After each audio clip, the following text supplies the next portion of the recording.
sickest podcast. Tune in for the audio, or you can even watch back. Giving players all the props, or put them on blast. We don't give no hot takes, only talk facts. We're giving all our devotion, riding high on this wave of emotion. Going all out, yeah, cause this is our time. No, ain't no stopping us till we reach the finish line. All in, we came here to win. We're gonna give everything. S-I-C-K on the run. S-I-C-K, sick, sick. On fire, we're ready to fight. We'll bring the house down tonight. S-I-C-K on the run. S-I-C-K, sick, sick. Playing on the car ride, play it when you lounge. X and O, you know that we can hold it down. Shout out to my man Sammy, got it off the ground. And to all the listeners tuned in right now, got debates, analysis, and speculation. This is sports talk for the new generation. You know where to find us, got a reputation. Sick podcast, your #1 sports destination. Giving all our devotion, riding high on this wave of emotion. Going all out, yeah, cause this is our time. No, ain't no stopping us till we reach the finish line. All in, we came here to win. We're gonna give everything. S-I-C-K on the run. S-I-C-K, sick, sick. On fire, we're ready to fight. We'll bring the house down tonight. S-I-C-K on the run. S-I-C-K, sick, sick. S-I-C-K, it's the sickest podcast. Tune in for the audio, or you can even watch back. Giving players all the props, or put them on blast. We don't give no hot takes, only talk back. S-I-C-K, S-I-C-K, S-I-C-K, S-I-C-K, S-I-C-K, S-I-C-K, S-I-C-K. All in, we came here to win. We're gonna give everything. S-I-C-K on the run. S-I-C-K, sick, sick. S-I-C-K, it's the sickest podcast. Tune in for the audio, or you can even watch back. Giving players all the props, or put them on blast. We don't give no hot takes, only talk facts. We're giving all our devotion, riding high on this wave of emotion. Going all out, yeah, cause this is our time.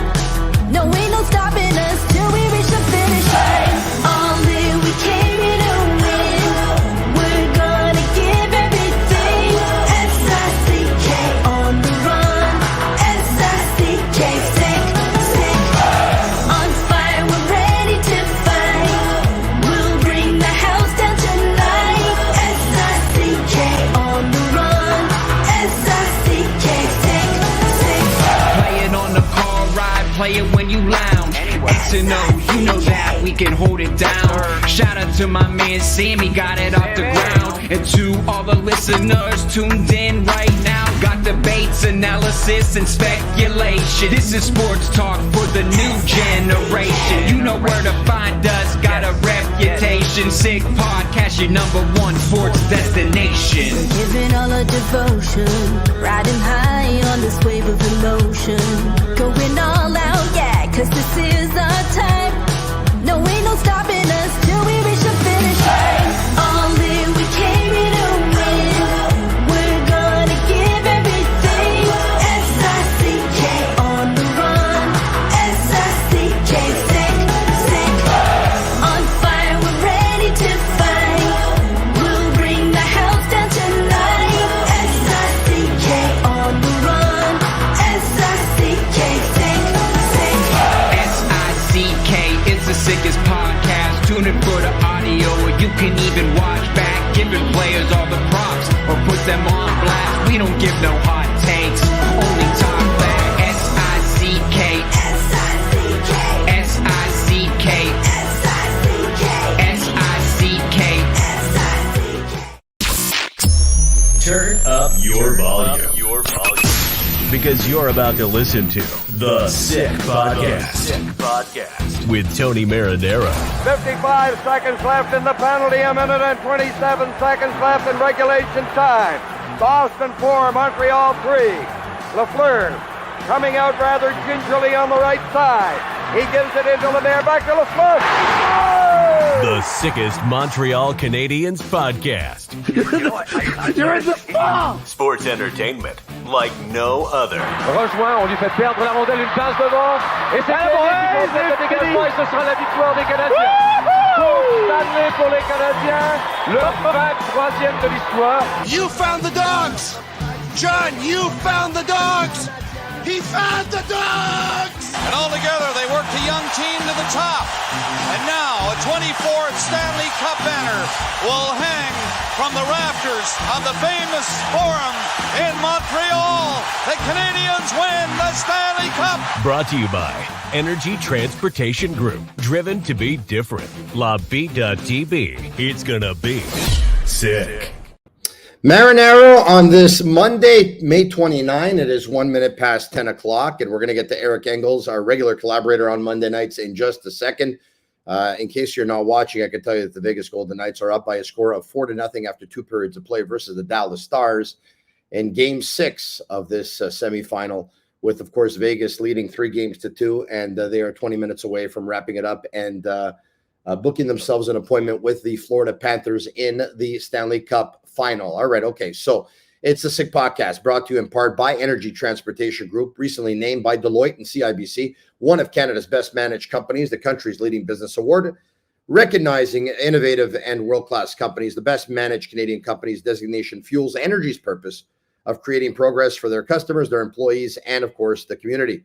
Join a winning team and check out Energy's career page for available opportunities. Also, these babies right here, brewed in Quebec and a winner of a dozen international awards, La Bittt Tibi offers quality microbrewery beers made with premium ingredients for everyone's taste. La Bittt Tibi, embrace your true nature. And also brought to you in part by Murphy Clinic, an aesthetic clinic specializing in medical aesthetic care. They offer permanent laser hair removal as well as a wide range of treatments for skin problems such as acne, rosacea, fine lines, and more. They currently have 2 clinics, one located in Montreal's Shop Angus, and the second on the North Shore in Terrebonne. They're also opening soon in Quebec City. Isn't that good news?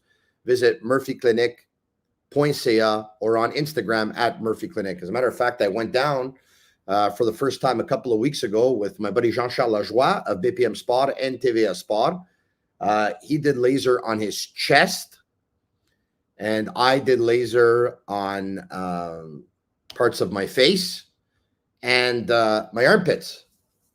You see? No hair. God for life.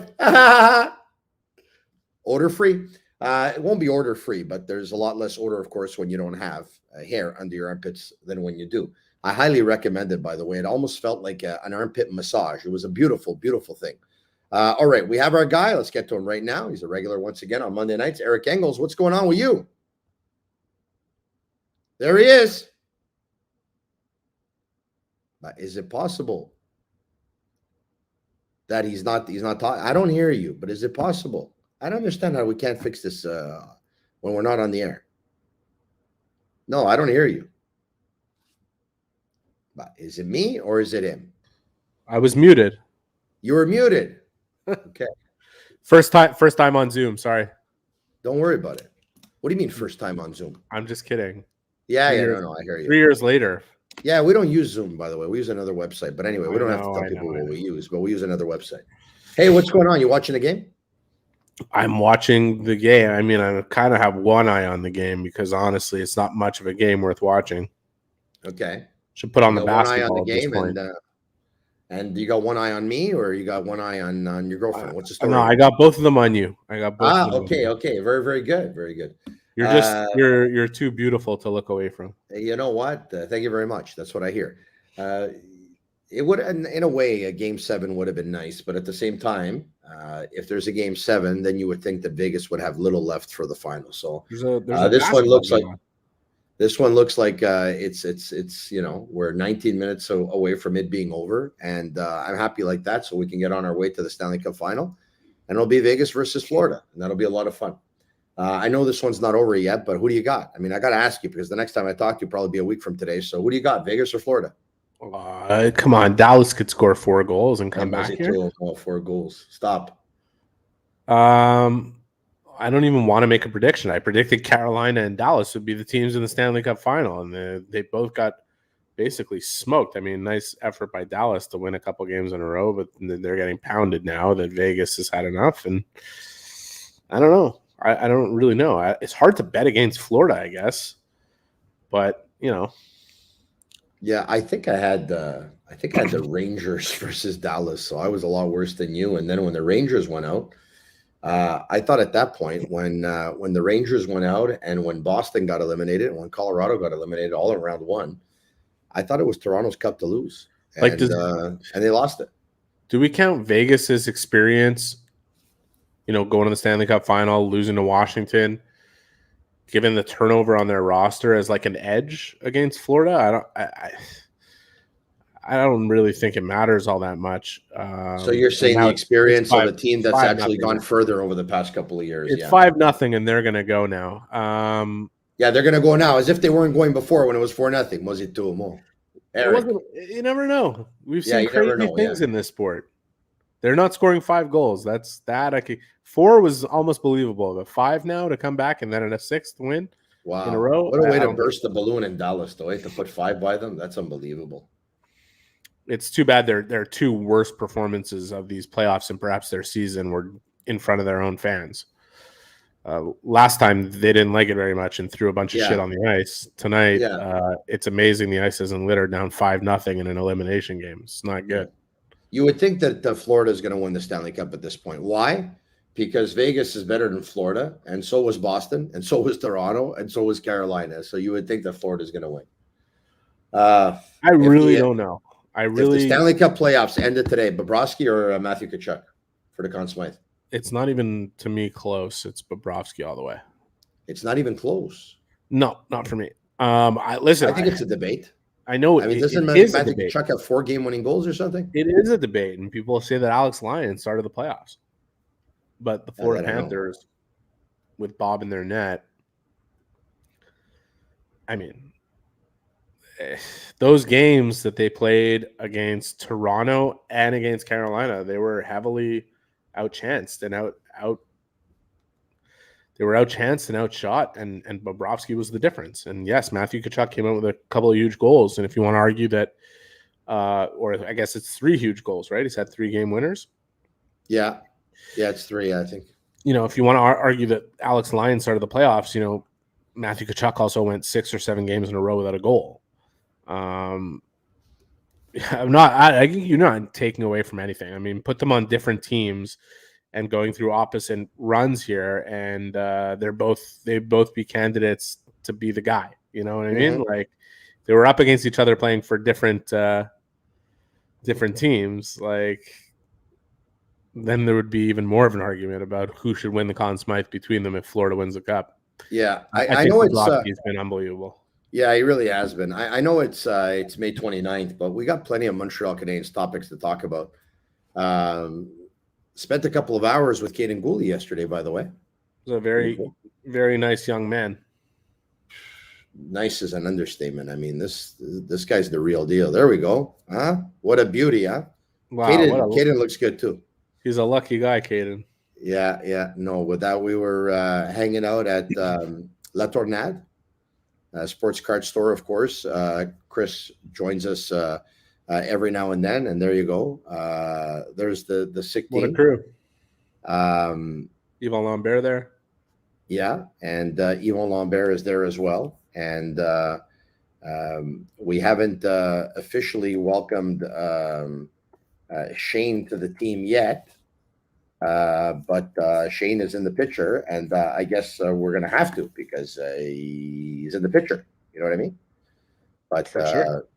So what were your impressions of Caden? What did you think? What did you guys talk about? What did you think? I just one of the things I think I can share is he was very, very attentive of watching Canada at the World Hockey Championships, and I brought up Andre Tourigny's name. And he's got so much respect for Andre Tourigny. He's like he said you know where you stand with him. Like he's as honest as they come. And I think you've come to know Andre pretty well with the collaborations that he does as well on BPM Sports Radio, and I've come to know him very well, and he's been on the podcast before.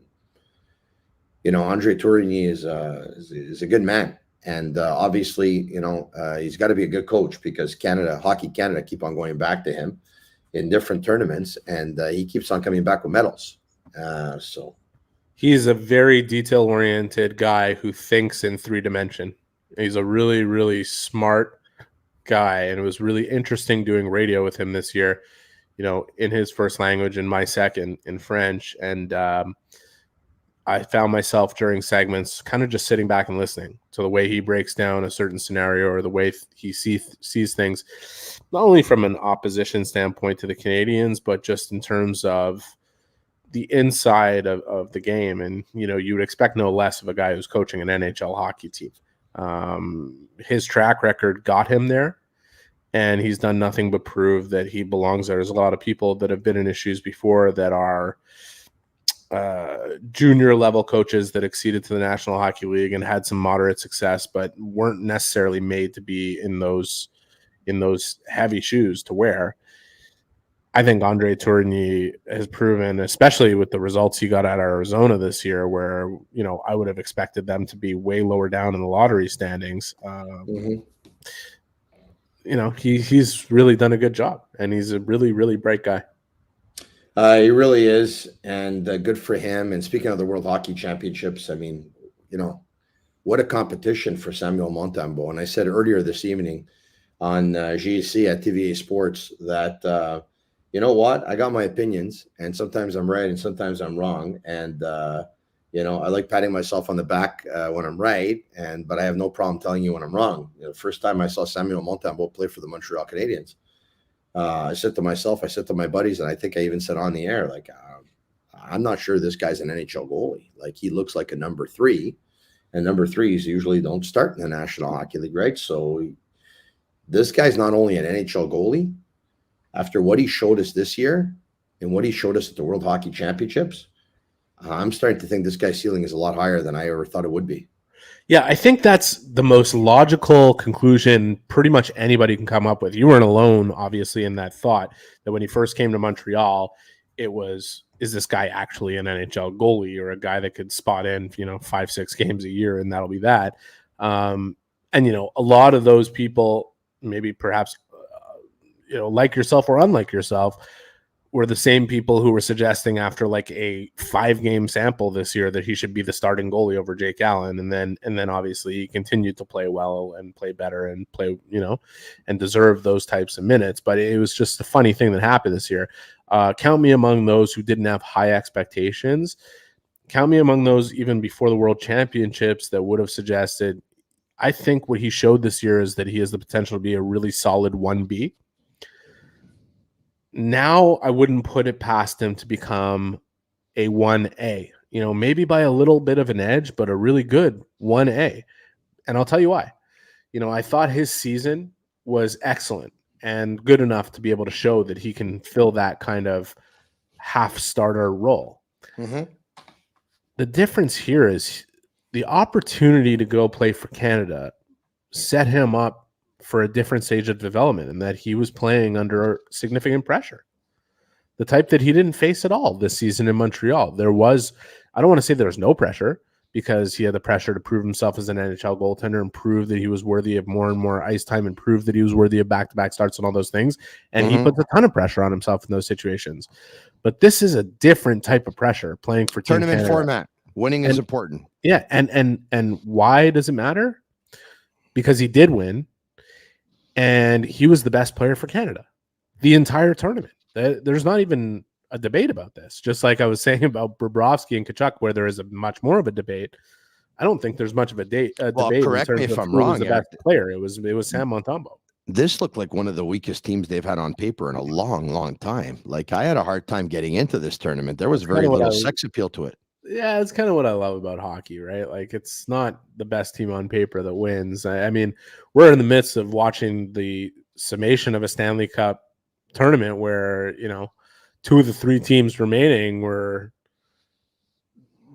all three teams remaining, actually, I saw this today, were the least bet on teams of the 16 participating in the playoffs to win the cup.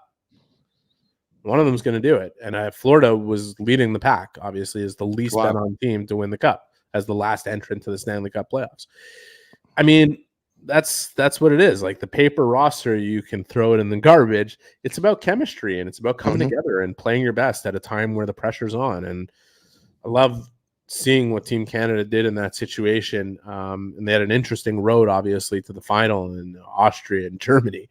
But they had a great game against the Finns, and coming back to it, Montembeault was the difference, and he was their best player. So such great experience for this kid. And what I love is that he's got the ability to tell everybody who's doubted him along the way that, like, yeah, you'll keep saying I'm a 1B or I'm this or that. I mean, I'll show you what I can do. And what an opportunity he seized here. Yeah, if you I don't know if you saw Cole Caufield. I want to get to him on Instagram. Was it on Instagram? He was on social. I think it was on Instagram. Petting his dog. Did you see that? He was with his dog, and he must have missed it. Yeah, he was. Oh, you got to see this. He's with his dog. I don't know if it was on Instagram or on Twitter. I think it was on Instagram. He's with his dog, and he was trolling Habs fans. So some people were typing out questions like, if you're going to sign with the Habs, pet your dog, or if you're, and at times he wouldn't, and at times he would, and both times, like, he would laugh. There was a lot of trolling that was going on. It was pretty funny. But, a buddy of mine said to me yesterday, do you think Cole Caufield will get offer sheeted? And I said, I don't think so. And he said, what if he does? And I said, well, you have to match. And then he said, and,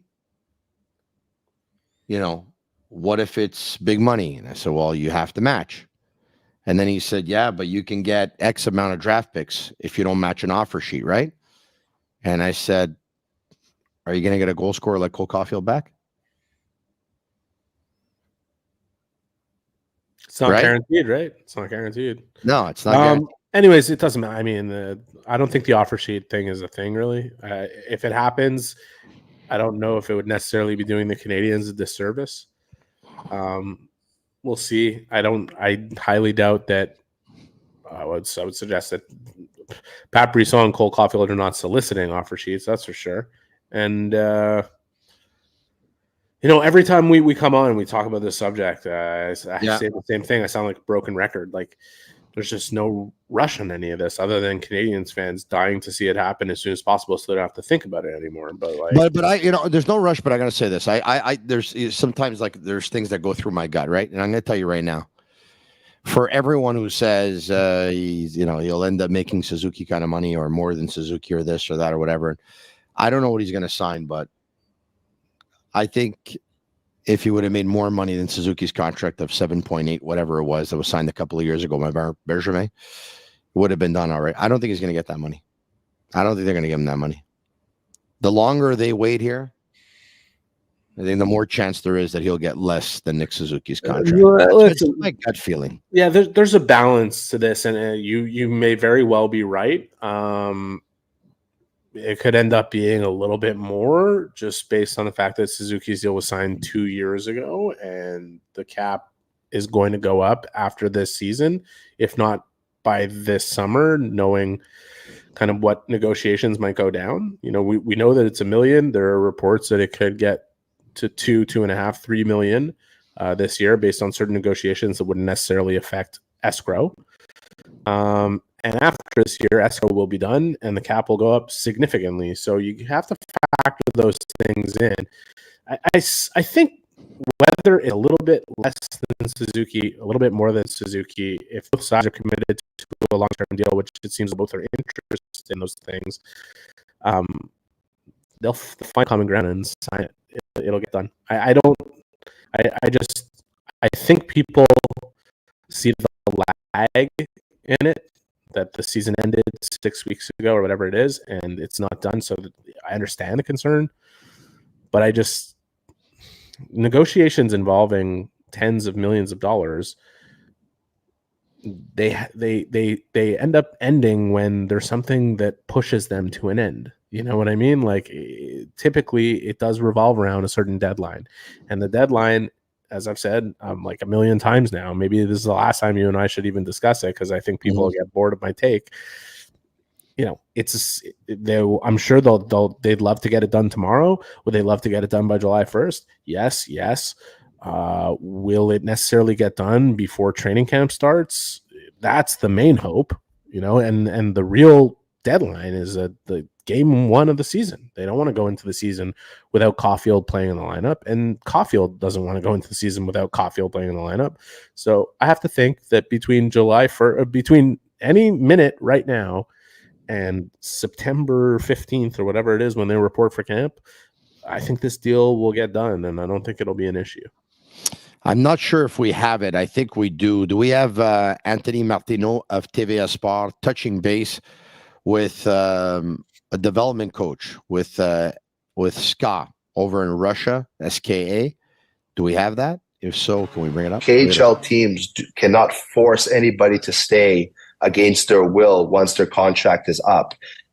If you look at SKA, since I've been at SKA, how many players have left from SKA to go play in the NHL? All the high-end Russian players end up in the NHL. SKA does not hold players against their will. SKA has contracts with players that, of course, have to be respected from both sides. But outside of that, players are free to move and sign as they wish. All right. How does that make you feel? What do you think? I kind of have two reactions to that. The first is that the way he says it almost sounds like there are some KHL teams that do hold their players back, which obviously, you know, I think we're all aware that it's not a slam dunk that when a player is under contract, that as soon as the contract is done, he's on his way. With a transfer agreement or whatever. The other thing is, you know, good work by the young reporter, you know, speaking to somebody who's closer to the situation, getting rid of a lot of the natural biases that are in the marketplace from the fans, and even probably from some people who are in and around the game but not necessarily involved in these decisions, wondering, you know, what's the deal with this kid. Listen, Anthony Martineau is amazing, by the way. The Anthony Martineau is very, very good at what he does. Yeah, listen, and I'm glad you gave him credit, because he's really hardworking. And you know what? Everyone is here speculating what the Canadiens will do if Michkov's available, and everyone's speculating if Michkov will get out or won't get out, or this or that or whatever. And you know, this guy's digging, and he tried to get us an answer. And he touched base with the assistant coach of the team, Daniel Bachner. That's pretty good work. Now, what I got out of it, my interpretation was Daniel Bachner is saying the player and the club have to respect the contract. Basically, he's saying that Michkov will be there until the end of his contract in 2026. Having said that, he says after, all the best players usually end up leaving Russia to go play in the National Hockey League. So if you would put 2 and 2 together, it almost sounds like, you know, he'll be here until 2026, and then after that, he'll make his way to the National Hockey League. So here's what I'm going to say. Everything is about timelines, and ultimately the talent and ability, not just talent, but ability of the player to become the best pro 3 years down the line, the best player, the most impactful player 3 years down the line. And if the Canadiens assess that Matvei Michkov is available at 5, and they have the opportunity to draft him versus someone else, and they feel that he has the ability to become the best player 3 years down the line over any of the other ones they're considering at that point, they'll draft him. You know, I've spoken to people inside the game that are of that opinion, that, you know, are scouts, that are assistant general managers. Ultimately, they're in a kind of a premium position, depending, they can take advantage of it. Like with Nick Bobrov's, you know, citizenship and his ability to have ties within Russia. You know, that's one angle. I have no idea what Marty Lapointe's ability is to do those things, but I have to think he's got tentacles everywhere around the National Hockey League, given what his job title has been for the last number of years. So look, you know, like the Canadiens, I'm going to put it this way. If they don't pick this player and end up picking somebody else. If that player is available, if Michkov is available and they don't end up taking him and they take somebody else, you have to think they'll have done their homework, and there's more hinging on the decision for them than anybody. Like, there's a lot of fans out there like, he's the most talented player, and if you don't take him, and it's insane. They'll have done the research, and maybe they'll end up being wrong in the end if they decide to turn away from him and go for somebody else. But we won't know until 3 to 5 Well, years. we do know that up until this point, right now he is arguably he's probably the second best pure talent. Arguably, we know it's arguable. Yeah, but that it's arguable, and even beyond that doesn't translate to him having a better career than the guy who's going to go fifth or sixth. This is my problem with it. Is that there's a lot more that goes into the assessment than just raw talent. If it was purely about raw talent and ability, like Nikita Filatov would have 6-0 Vegas. 6-0. I know. I see it. Wow. Nikita Filatov would have turned into an NHL superstar if it was just about talent. You know what I mean? There's a lot that goes into it. I have no doubt. And I'm not talking about I don't want anybody to misperceive what I'm saying as if Russians are low character and this. There's tons of amazing Russian players who have proven to be some of the highest quality character players in National Hockey League history. Mm-hmm. I'm just saying, everyone is so obsessed with the talent, and I agree it should be the number one component in why you draft a player. But ultimately, if 4 teams end up passing on this kid, it won't just be because, 3 years from now, everybody expects that he's going to come 3 years from now. So it's almost a non-factor. It's almost a non-factor. So Patrick Waugh's name is still in the news. What do you think? I mean, your boy Elliot Friedman.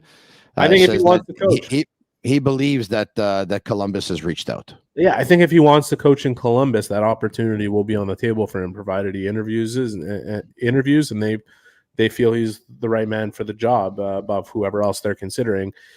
I do believe Patrick Waugh would like to not have his NHL chapter close the way it did in Colorado. I think he has had ambitions in the past and continues to have ambitions to rejoin the NHL and most likely as a coach, despite perception that it was a power struggle in Colorado and he wanted to control everything. I think he just really wanted to have his seat at the table. Yeah. Ultimately, if there is an opportunity for him, Columbus, he has to decide if that's where he'd like to be to resume his NHL career, because it's a bit of a long build for that team too. They've got a lot of good talent coming up the ranks, but it's going to be a long build. Yeah. Look, I don't even know if I asked you about this. So last week. So I apologize if I did. When you get older, you tend to forget a few things. Did I ask you your opinion on the possibility of Marc Bergevin going to the Leafs? Because it's gaining more and more traction. A lengthy discussion about it. What I said was that he's not believed to have had a second interview. Not yet, anyway. We have heard that his interview was on Zoom. We heard that Tree Leaving had one in person.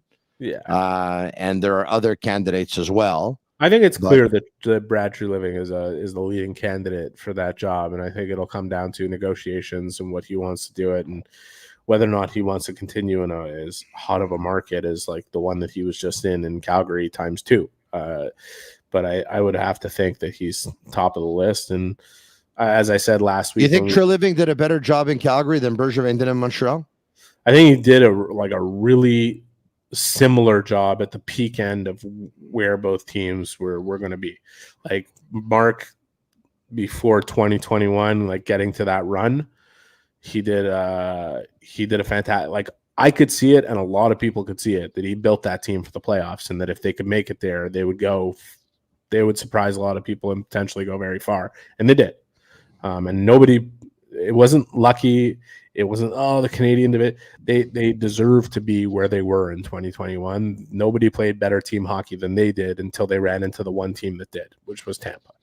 I think Mark did a great job that year, and I think Tree did a very similar job in Calgary. He built all the pieces you would need to have a contending team. And I'm talking before the Matthew Tkachuk trade. Go back to 2 years, that bubble year that Montreal made the playoffs. Calgary was built to go all the way. And for whatever reason, because of the COVID circumstances, I think in large part, they got off to an awful start to the season and couldn't find any type of rhythm. And like, they were just a completely perplexing team. Like, you just look at them and you're just like, why is this team so bad and so screwed up when they should be a Stanley Cup contender? And you know what? 3 of the last 3 years, basically, this year included, where they missed the playoffs in a very similar fashion in 2021, they should have been there. They should have been a Stanley Cup contender the way they were built. So I think it's very similar, actually, the work that they've done. Yeah, I'm just taking a look at my phone right now, Eric, to see how many times I have the Dallas Stars going far or going to the final or whatever. And in your bets, yeah, that's why I don't bet on hockey, Tony. I had a great run where $10, Eric, 2-team parlay. Yeah, Miami Heat to win the NBA championship. Yeah. And the Dallas Stars to win the Stanley Cup. I know. You brought this up to me last time. Yeah, your memory really is going, man. We talked about we could throw that one in. I was just going to see if I could cash out. I can't even cash out. Like, if I could cash out, I was going to take like 2 pennies. You know what I mean? But I can't. Yeah. So forget about it now, baby. Yeah, because the Miami Heat, by the way, not only are the Dallas Stars losing 6-0 to the Vegas Golden Knights as we speak, but the Miami Heat versus the Boston Celtics in this very, very huge Game 7 in Boston are up 90-71. Is that right? Is it 90-71? Is 90-71 with about 7 minutes left in the fourth quarter. Who's up that? The Heat? The Heat, yeah. Yeah. Yeah. I got a buddy at the game. He's a diehard Heat fan. Is that right? Yeah. Yeah. All right, my man. Be thankful that they didn't blow a 4-0 series lead. Listen, 3-0 series lead. 4-0 would be over. Yeah. I said this last week, and I'm going to say it again. Look, most podcasts are pretty much going to shut things down in the next week or two. We're not going to do that. We're going to continue to bring you programming, but we're probably going to have abbreviated shows. So the shows are not going to be an hour. They're going to be they'll be 30 minutes, pretty much guaranteed. They'll be at least 30 minutes, and some of them might actually even be recorded, but we'll upload them at the regular time. So just in all transparency, I'll tell you that right now. It's our way of being able to take a little vacation too, right? For example, if I go on vacation, I can do this at 10 o'clock at night. But if I go on vacation and I decide to go to Europe, well, 10 p.m. at night is like, it's what is it? It's 3 o'clock in the morning or 4 o'clock in the morning. Are you still in the contest with Gise? Are you doing more? No, the contest ended. We had, I think it was 57 or 58 days to lose a certain amount of weight. My goal for the contest, that is, because my goal is a pretty big number, but my goal for the contest was to lose at least 25 pounds, and his goal was to lose at least 21. And if we were both going to hit it, then great. We were both winners. And if one of us was going to fall short, we had to jog around the block on Laurier in St. Viator, in a jock wearing strap. wearing a jock strap. Yeah. So I said I was going to lose 25. I lost 30 on the nose. Yeah. And and JC said he was going to lose 21, and he lost 20.4. Oh no. Yeah, he was 0.6 short. Was he down 21 like 3 days before that? And if you could actually see through the jock strap, it's he wasn't only 0.6 short in weight. He was. Oh man, he was short. I'm out. Yeah, that's probably. I can't be a part of these shots being taken. Yeah, I probably should go out. I don't want them attributed to my name. Well, I know what you're saying, and what am I thinking at this time? But I was thinking the kids are asleep. All right, man. Hey, listen, always fun. Thanks for doing this because. If you take a look at the weather, and it still must be beautiful outside, right? Still must be. I'm going for a walk right now. Good for you. All right, have a good time. Thanks, for going a little overtime. Appreciate it. Thank you. Peace. All right. I told him we'd go like 10:30 to.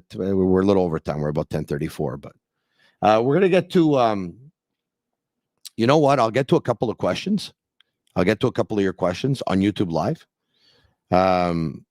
Bringing back Jamie Benn was a mistake. It's easy to say. If they would have won the game, you wouldn't have said it. They lose the game. Bringing back Jamie Benn was a mistake. But it doesn't look like he's getting much ice time. I think he's got about 12 minutes so far. Jamie Benn was invisible. Yeah, he was. Please continue with the guests over the summer, says Kelly. We will.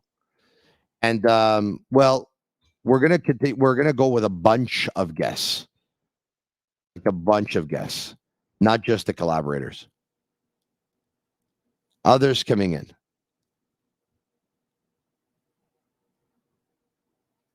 Tony, Vegas for Florida with the cup.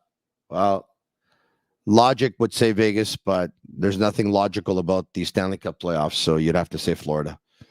I mean, if Bobrovsky keeps on standing on his head, I mean, he'll get to Vegas the way he got to Boston, the way he got to Toronto, and the way he got to Carolina.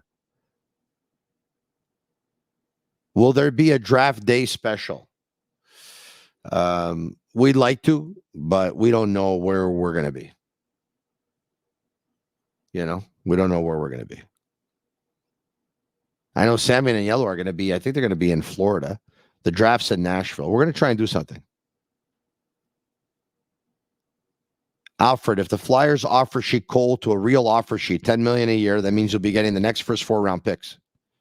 Oh, we got to hold on a second. Feedback, Tony. We got to bring in Yellow and Sammy.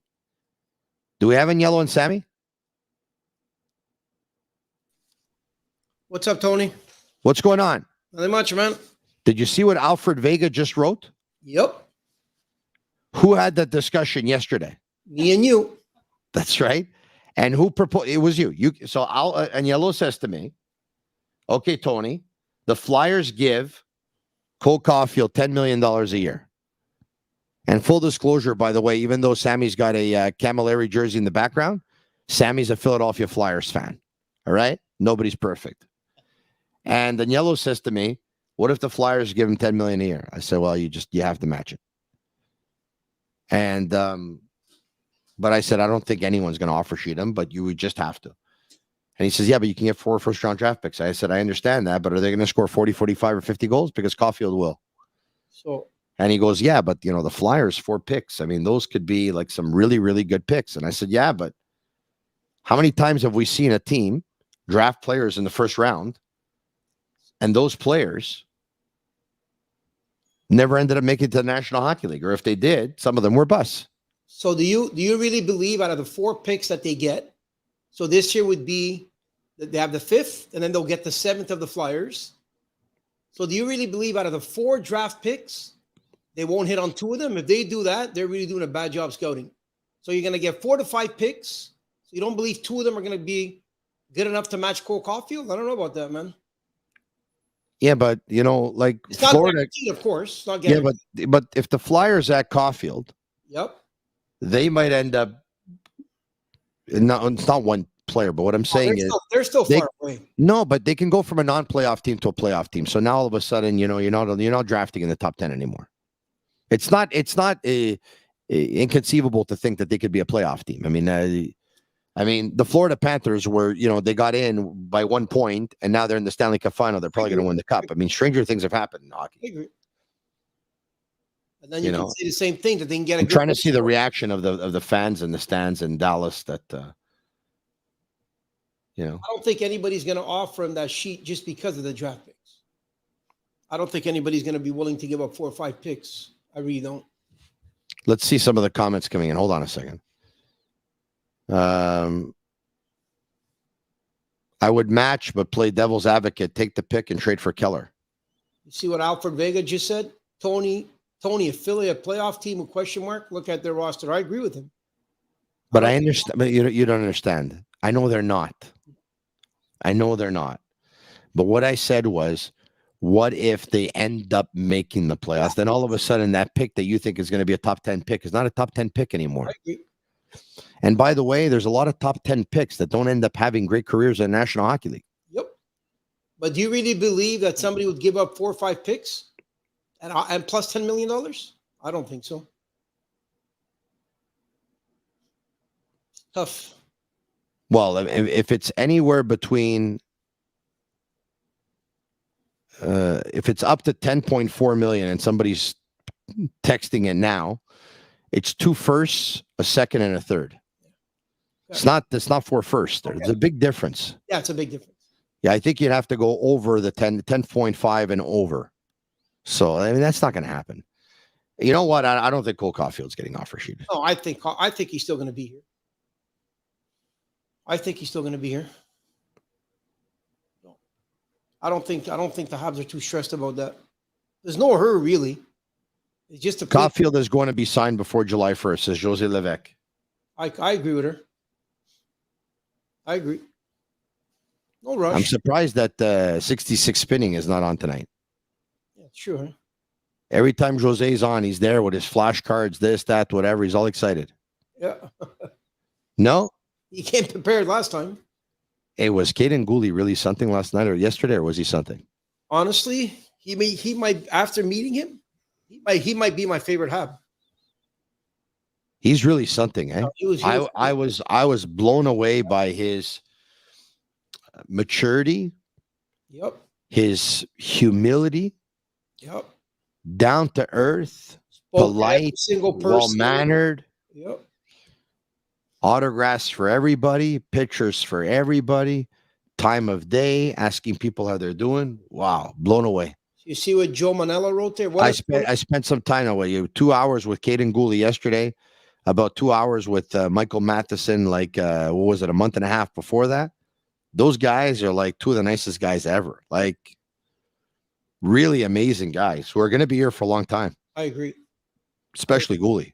Yep, I agree. You would think, right? Super. He was super. What did Joe write? He said, what happens if Tony gets an offer sheet? Does Agnello match it?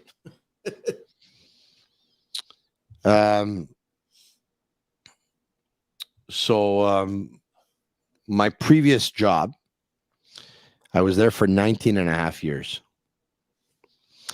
And I was offered more money elsewhere. And I stuck it out.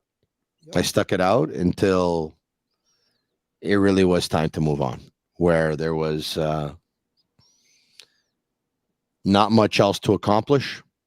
I felt I would have just stagnated in the position, and the podcast represented a beautiful challenge. It still does. And I'm convinced, because I'm convinced we're going to be able to take this podcast and make it more popular than the show was. And that's a very, very difficult thing to do, because one of them, you're working for a big corporate media giant. And the other one, you're working with for Sammy and Agnello out of their home in Kirkland, Quebec. And so to be able to take this podcast and make it bigger than the radio show, working for a huge media giant, a sports symbol in the country, we have ourselves a big challenge in front of us, but we're excited about it. We love it. We love it. We eat, live, sleep, breathe podcast 24 hours a day. Agnello and I are on the phone. How long are we on the phone? What, probably is it safe to say that we talk 20 times a day and 3 hours a day? Is it safe to say? It's safe. Is it safe to say that I want to change my phone number? You have one on hold or what? Yeah, I have one on hold. Hey, I got the perfect number for you. Yeah, I have one on hold. I got the perfect number for you. Yeah, 1-888-585-7425. That's a good one. That's 1-888-585-SICK, 1-888-585-7425. It's toll free. But if you want to get yourself a mobile, get the say 10 say 2. And the guy just said it. Tony, the one deciding your next contract is actually Sammy. He's right. Did we sign that deal yet or what? Of course we did. We haven't signed it yet. Don't say of course we did. We haven't signed it yet. You're untouchable. We are. So I said this story the other day on BPM Sports as the Vegas Golden Knights are taking their picture. And on May 27th, a couple of days ago, it was my 1 year anniversary of leaving my old job and deciding to go full time with the podcast. And I gave some details of how it kind of all went down. And BPM Sports, otherwise known as 91.9 FM, I had a discussion with them. I've had a couple of discussions with them over the years, but they really wanted to bring me on board 5 years ago. And 5 years ago, I went there. I went to their office. We had a meeting. We discussed the possibility of going over, and just in the end, you know what? I wasn't ready for it. I didn't want to move on. I wanted to stay where I was, and I thought I still had some unfinished business, and I felt indebted to everyone who listened to me and stuff like that. And then they reached out again. Probably it was in, trying to think, it was probably at some point in April. And they said,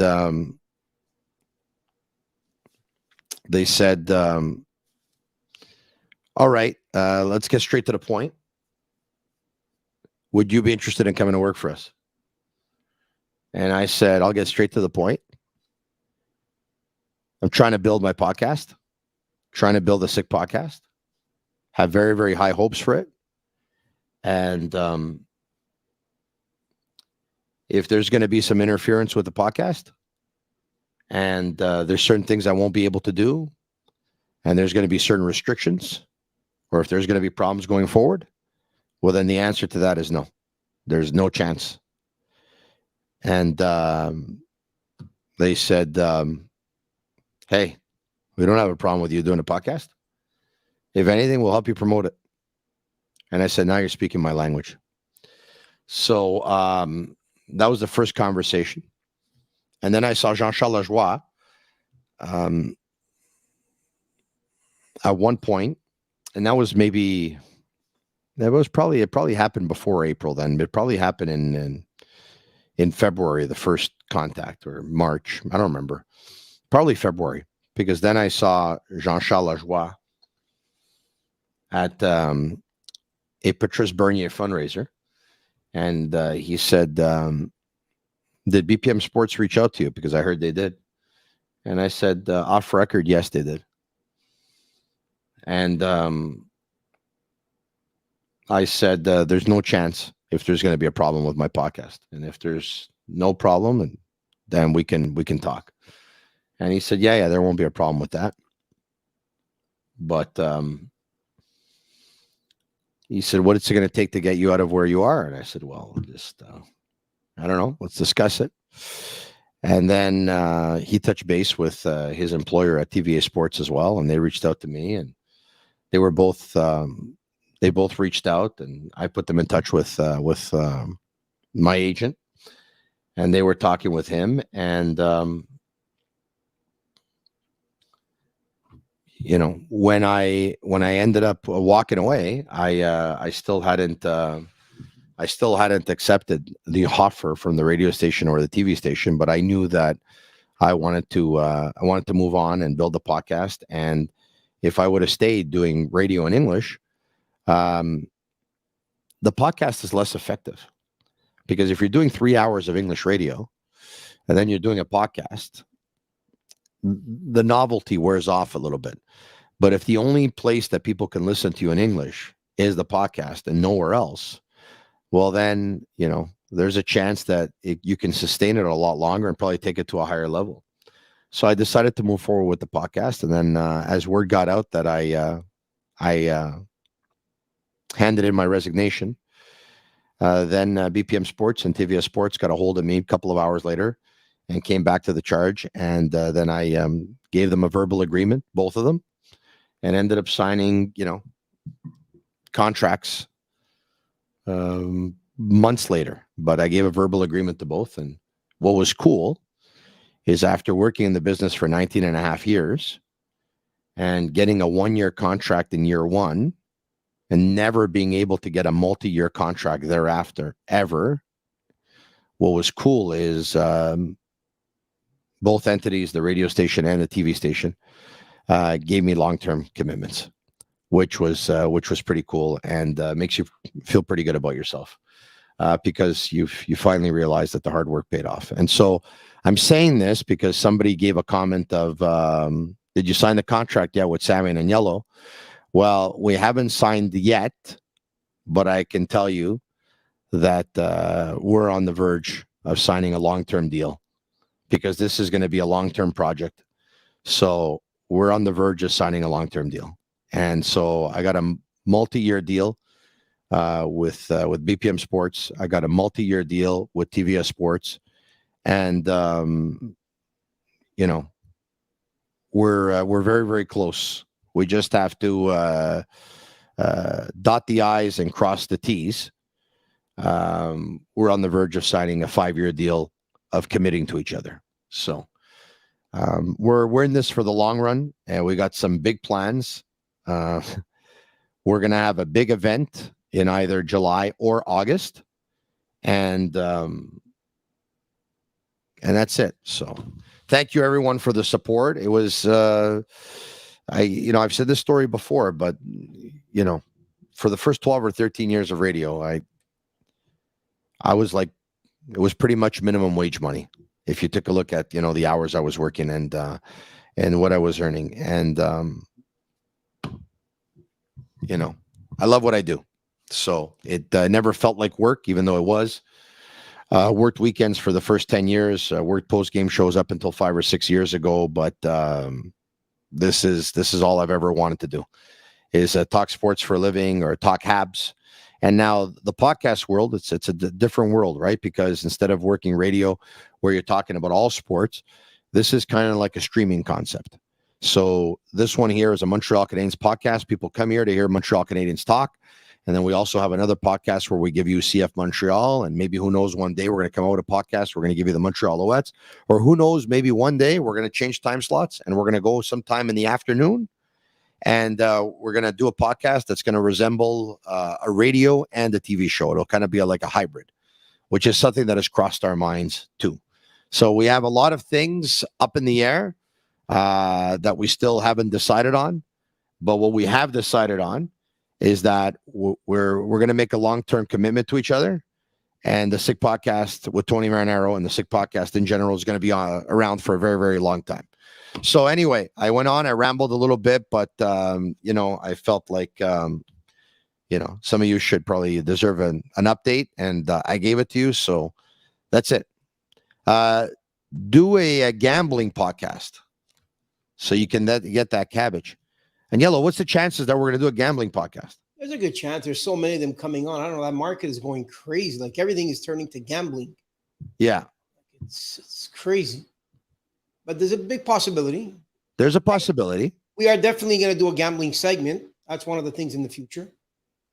So on sports, like a sports book type of thing. Yeah, we have a lot of big things coming up. Next season will be a different show completely. It's going to be fun. Different show completely, eh? Yeah, it's going to be fun. It's going to improve a lot. As good as it is, it's going to improve a lot. MJ says, how about a Bleu Nuit after show? We're not going to do that. No, that we're not doing. No, we're not going to do that. You never know with Tony, but yeah. No. So Tony, will you sign more years than Caufield? No, I would. Well, I would think that Caufield probably is going to sign more.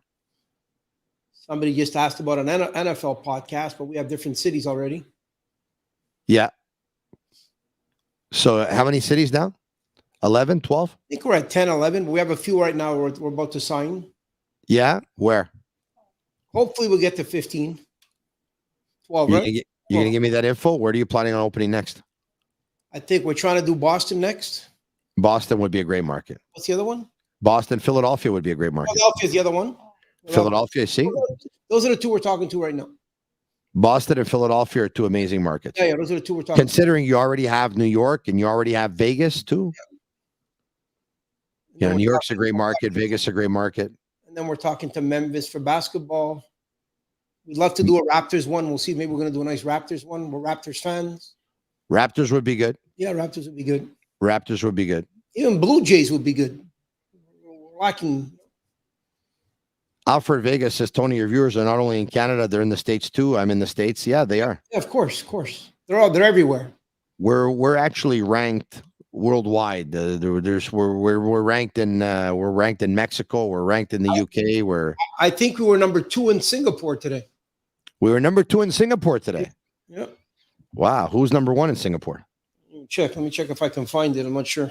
Skoy says he's in the Caribbean right now as we speak. God bless him.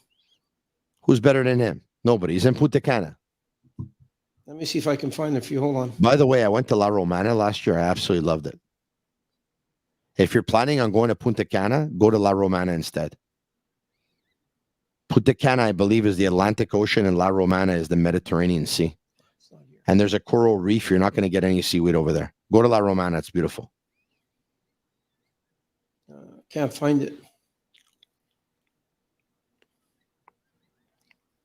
Scores is listening live from Afghanistan. Wow. Alfred's in Los Angeles. Skoy is in Punta Cana. And Jordan says, you guys are doing great with amazing content. Keep it up, boys. Gary's in Toronto.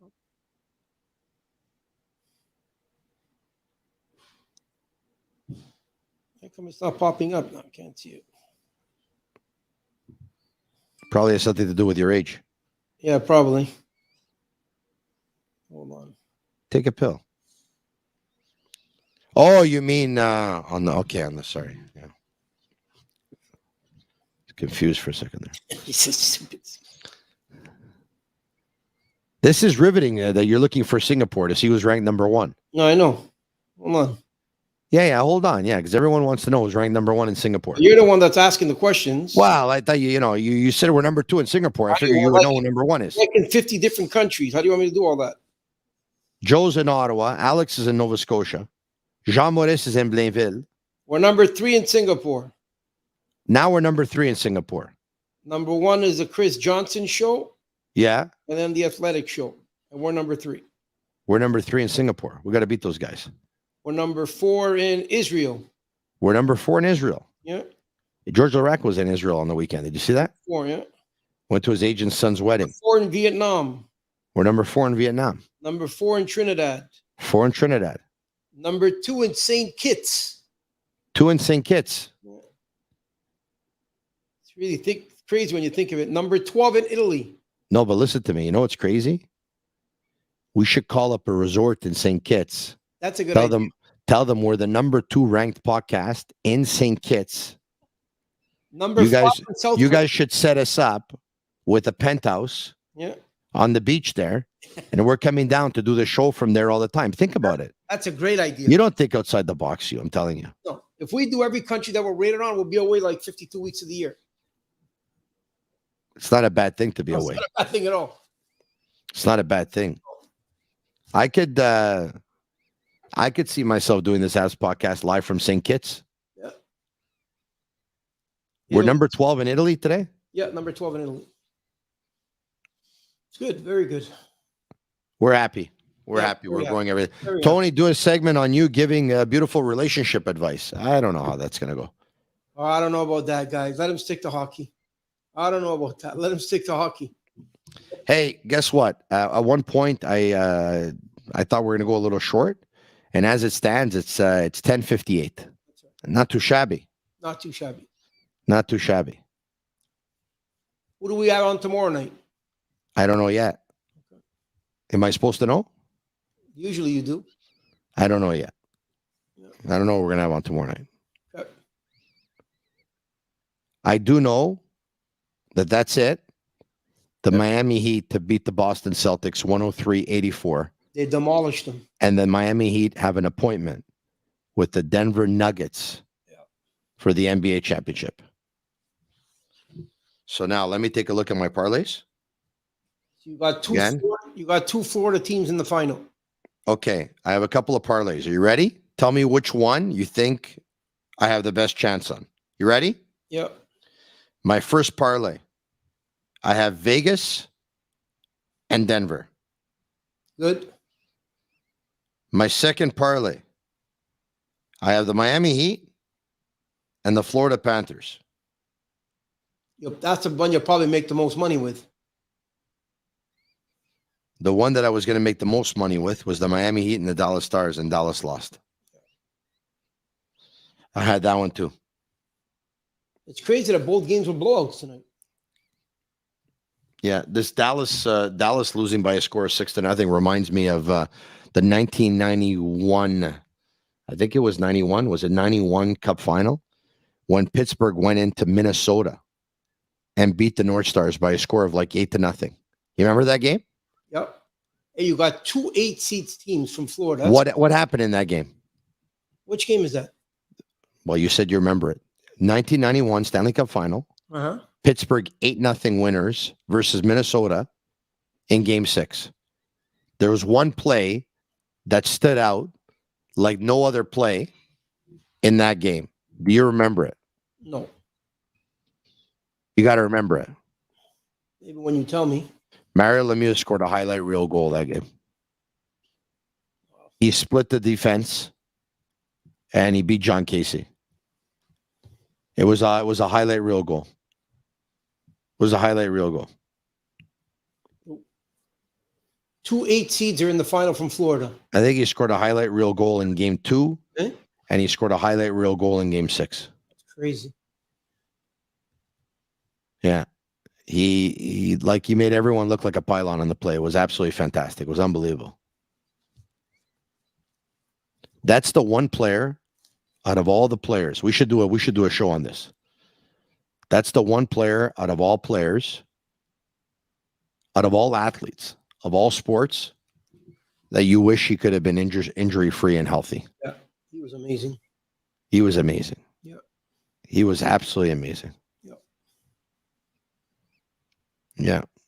He was amazing. Yep. Okay. All right. Okay. Let's call it a night. We'll call it a night. Yep. Why aren't we doing these shows from your pool?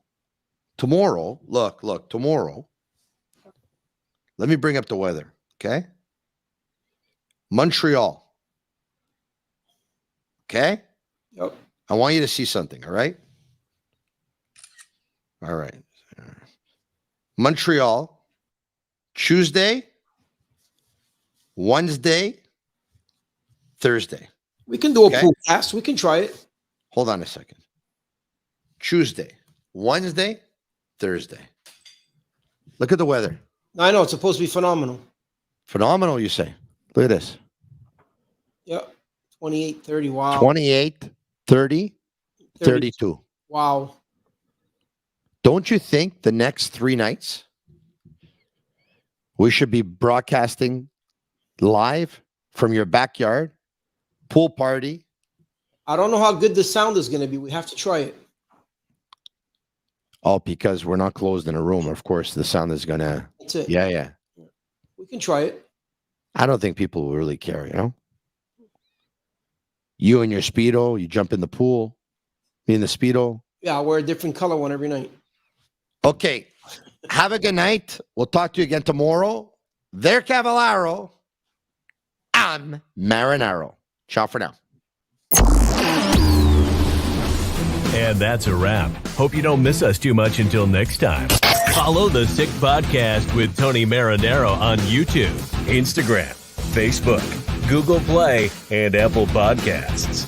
The Sick Podcast is brought to you by Energy Transportation Group. Driven to be different. La Vida TB. Embrace your true nature.